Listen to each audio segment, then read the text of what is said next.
أثابكم الله. فضيلة الشيخ، يقول السائل: هل تجوز العمرة بنيتين لي ولشخص غيري؟ أثابكم الله.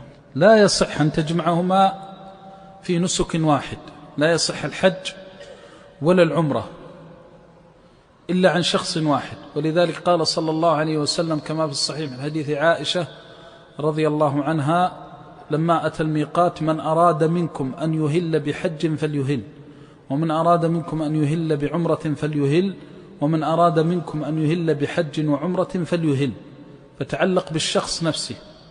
ومما يؤكد ذلك حديث حبر الأمة وترجمان القرآن رضي الله عنهما أن النبي صلى الله عليه وسلم سمع رجلا يقول: لبيك عن شبرمة. قال: من شبرمة؟ قال: ابن عم لي أو قريب لي مات ولم يحج.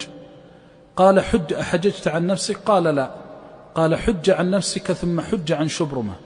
فلو كان الحج والعمرة يقعان عن شخصين لقال: حج عن نفسك وحج عن شبرمة.